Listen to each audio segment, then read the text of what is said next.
Hello. അപ്പോൾ gate ഒന്ന് തുറക്കോ mama എന്ന് ചോദിച്ചിട്ട് അവിടെ ഒരാൾ നിൽക്കുന്നുണ്ട്. അങ്ങനെ സെക്യൂരിറ്റി മാമൻ ദേ തുറന്നു. എന്നിട്ട് ഞങ്ങളിത് അകത്തേക്ക് അങ്ങോട്ട് കയറി. ഇത് തൃശ്ശൂർക്കാർക്ക് പറഞ്ഞു കൊടുക്കേണ്ട പ്ലേസ് അല്ല, തൃശ്ശൂർക്കാർക്ക് ഫെമിലിയർ ആയിട്ടുള്ള പ്ലേസ് ആണ്. നമ്മുടെ തൃശ്ശൂർ റൗണ്ടിലുള്ള ചിൽഡ്രൻസ് പാർക്ക്, നെഹ്റു പാർക്കാണ് നമ്മുടെ ഇത്. അപ്പോൾ തൃശ്ശൂർ ഗഡികൾ അവിടെ ഉണ്ടെങ്കിൽ പ്ലീസ് കമൻറ്റ്.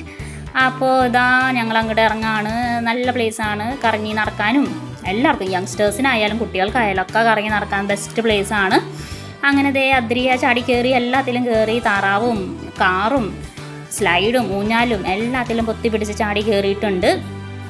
അങ്ങനെ എനിക്കും കുറച്ച് നാളായി ഞാനിവിടെ വന്നിട്ട്, ഞാനൊരു 4 വർഷത്തോളമായി ഈ പ്ലേസിൽ വന്നിട്ട്. ഞങ്ങൾ കല്യാണം കഴിഞ്ഞിട്ട്, ഞാനും ചേട്ടനും കല്യാണം കഴിഞ്ഞിട്ട് ജസ്റ്റ് കറങ്ങാൻ വേണ്ടി വന്ന പ്ലേസാണ്, അന്ന് വന്നതാണ്. പിന്നെ ദേ ഇപ്പോഴാണ് അദ്രിയുടെ കൂടെ വരണേ. അങ്ങനെ ഒരു ഓർമ്മ പുതുക്കൾ. അപ്പോൾ അങ്ങനെ ദേ എല്ലാത്തിലും ചാടി കയറിയിട്ടുണ്ട് ഒരാൾ. ദേ ചേട്ടനും കൂടെ നടക്കുന്നുണ്ട്. അവൾക്ക് അച്ഛൻ കൂടെ, പാർക്കിൽ പോകുമ്പോൾ അച്ഛൻ വേണം, കാരണം ഇങ്ങനെ പൊത്തി പിടിക്കാനും അല്ലെങ്കിൽ സപ്പോർട്ട് ചെയ്ത് പിടിക്കാനും സ്ലൈഡിൽ നിന്ന് ഇഴുകി വരുമ്പോൾ പിടിക്കാനൊക്കെ ആയിട്ട് അച്ഛൻ വേണം. അപ്പം ഞാനായിരുന്നു ക്യാമറാമാൻ. അപ്പോൾ എല്ലാതും ഒരുവിധം ക്യാപ്ചർ ചെയ്തിട്ടുണ്ട്, എല്ലാത്തിലും ചാടി കയറിയിട്ടുണ്ട്. അപ്പോൾ അങ്ങനെ ദേ ചെറിയൊരു, അവൾക്ക് കൊടുത്തില്ല, ഞാൻ നൈസായിട്ട് ചെറുതായിട്ട് ഒരു ഐസ്ക്രീമൊക്കെ കഴിച്ച് ഞങ്ങൾ ദേ പതുക്കെ അങ്ങോട്ട് അവിടെ നിന്ന് സ്കൂട്ട് ചെയ്തു, പതുക്കെ അങ്ങോട്ട് പോകുന്നു. ബായ്.